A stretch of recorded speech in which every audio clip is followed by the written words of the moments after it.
जब हम स्कूल में पढ़ते हैं तब हमारा एक सपना होता है, जैसे कि हम डॉक्टर, इंजीनियर, टीचर बनना चाहते हैं। लेकिन बहुत सारे स्टूडेंट ऐसे होते हैं जो वकील बनना चाहते हैं। तो आज की वीडियो में हम आपको बताने जा रहे हैं, अगर आप वकील बनना चाहते हैं तो इसके लिए आपको क्या करना होगा। क्या आपको पता है LLB कोर्स क्या होता है? अगर नहीं तो चलिए आज के वीडियो में आपको इस बात की जानकारी देते हैं कि LLB कोर्स क्या होता है, इसके लिए क्या करना होता है। तो चलिए पूरी जानकारी प्राप्त करते हैं इस वीडियो के माध्यम से। LLB क्या होती है? LLB को इंग्लिश में बैचलर ऑफ लॉ कहा जाता है, जिसे बैचलर ऑफ लेजिस्लेटिव लॉ के नाम से भी जाना जाता है। LLB एक शॉर्ट टर्म होता है। इसमें आपको कानून के बारे में पढ़ाया जाता है। कानून की डिग्री एक छात्र को वकील बनने या कानूनी विभाग क्षेत्र में काम करने के लिए योग्यता देती है। LLB की पढ़ाई कितने साल की होती है? आपकी जानकारी के लिए बता दें, LLB 2 तरह की होती है। इसके बारे में हम आपको जानकारी देने जा रहे हैं। 3 साल की LLB, अगर आपने ग्रेजुएशन कंप्लीट कर लिया और आप LLB करने का विचार कर रहे हैं तो 3 साल में यह कोर्स कंप्लीट किया जा सकता है। अगर आपने ग्रेजुएशन में BA, BCom, BSc की है तो आप कोर्स कर सकते हैं। 5 साल की LLB, अगर आप 12वीं कक्षा करने के बाद LLB कोर्स करने का विचार कर रहे हैं तो इसके लिए आपको 5 साल का समय देना होता है। इसमें इंटीग्रेटेड कोर्स होता है, जैसे BA LLB, BCom LLB या BSc LLB।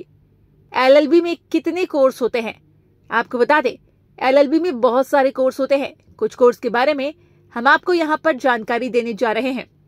Corporation law, civil law, criminal law, international law, labour law, patent law, tax law, real estate law, media law, cyber law. इन सभी कोर्स के अलावा बहुत सारे कोर्स LLB कोर्स में सम्मिलित होते हैं। अगर आप चाहे तो यूनिवर्सिटी की वेबसाइट पर जाकर सभी कोर्स के बारे में पता कर सकते हैं। LLB में कितने सब्जेक्ट होते हैं? Human rights, legal methods, contracts, jurisprudence, code of civil procedure, litigation, advocacy, political science.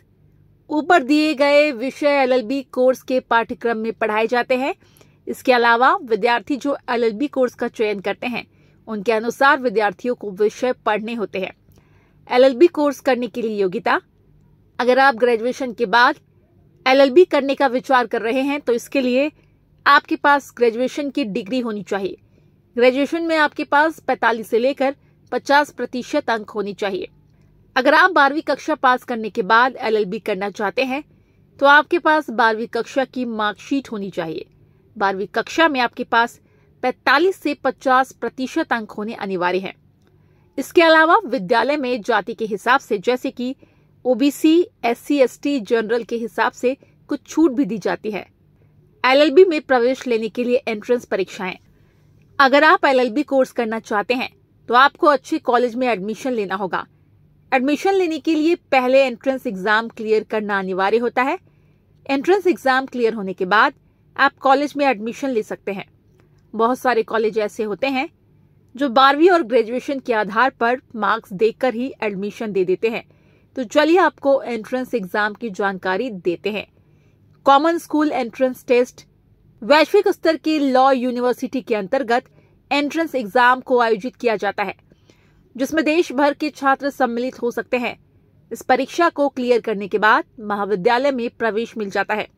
Law common entrance test LCET Andhra Pradesh एवं तेलंगाना राज्य के अंतर्गत संयुक्त तरीके से LLB के लिए पात्र छात्रों को चयनित करने के लिए इस एंट्रेंस एग्जाम को आयोजित किया जाता है। Common law entrance test CLET ये एक राष्ट्रीय स्तर के लॉ यूनिवर्सिटी के अंतर्गत ली जाने वाली एंट्रेंस परीक्षा है, जिसमें देश भर के छात्र सम्मिलित हो सकते हैं। All India law entrance test AILET ये दिल्ली यूनिवर्सिटी के अंतर्गत ली जाने वाली एंट्रेंस परीक्षा है।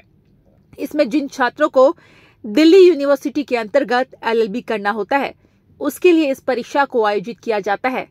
LLB कोर्स की फीस, अब बात करते हैं LLB की फीस के बारे में। आपको बता दें, LLB की फीस सरकारी कॉलेज में, प्राइवेट कॉलेज में अलग अलग होती है। LLB कोर्स की फीस इस बात पर निर्भर करती है आप 12वीं कक्षा के बाद कोर्स कर रहे हैं या फिर ग्रेजुएशन करने के बाद कोर्स कर रहे हैं। 12वीं के बाद 5 साल के लिए इस कोर्स को करना होता है, जिसकी फीस लगभग 3.5 लाख से लेकर 4 लाख रुपए तक हो सकती है। अगर आप ग्रेजुएशन के बाद इस कोर्स को करते हैं तो ये 3 साल की होती है। इसको करने के लिए 1.5 लाख से 2 लाख रुपए तक होती है।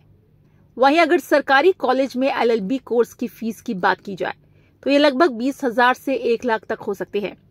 LLB में मिलने वाली नौकरी legal consultant, public prosecutor, law professor, law reporter, sales tax, excise department, notary, legal expert, session जज, ट्रस्टी, लॉ प्रोफेसर और सब मजिस्ट्रेट। LLB कोर्स के बाद सैलरी, जैसा कि हम आपको बता चुके हैं, LLB करने के बाद आप अलग अलग पद पर नौकरी कर सकते हैं। यहाँ पर आपको पद के हिसाब से ही सैलरी दी जाती है। अगर शुरुआती सैलरी की बात की जाए तो यहाँ पर आपको 40,000 से लेकर 80,000 तक सैलरी आसानी से मिल जाती है। LLB में करियर, LLB का कोर्स पूरा करने के बाद व्यक्ति कोऑपरेटिव वकील, जज, कानूनी सलाहकार, कानूनी प्रबंधक में काम कर सकते हैं। अगर आप चाहे तो अपनी कंपनी खोलकर लीगल एडवाइजर भी बन सकते हैं। LLB करने के फायदे, LLB करने का सबसे बड़ा फायदा ये होता है कि आपको कानून की अच्छी तरह से जानकारी हो जाती है। आप अच्छी कंपनी में नौकरी कर सकते हैं। आप सरकारी वकील और अच्छी प्रैक्टिस के बाद जज भी बन सकते हैं। कानूनी सलाहकार के तौर पर आप अपनी कंपनी भी खोल सकते हैं और समाज में आपकी अलग रिस्पेक्ट हो जाती है। उम्मीद करते हैं आपको हमारी वीडियो पसंद आई होगी। आज की वीडियो में हमने आपको LLB कोर्स क्या होता है इसके बारे में पूरी जानकारी दी है। अगर आप भी वकील बनना चाहते हैं और इसमें करियर बनाना चाहते हैं तो ये आपके लिए एक बेस्ट ऑप्शन साबित हो सकता है। हमने सरकारी बनने का पूरा प्रोसेस एक और वीडियो में बताया है। आप वो वीडियो भी जरूर देखें। उस वीडियो का लिंक आई बटन में आपको मिल जाएगा। अगर आपको वीडियो अच्छी लगी हो तो इसे लाइक जरूर करें, चैनल को सब्सक्राइब करें और हाँ, शेयर करना ना भूलें। कमेंट करके बताएं आपका फेवरेट सब्जेक्ट कौन सा है। मिल रहे हैं आपसे अगले वीडियो में। Thanks for watching.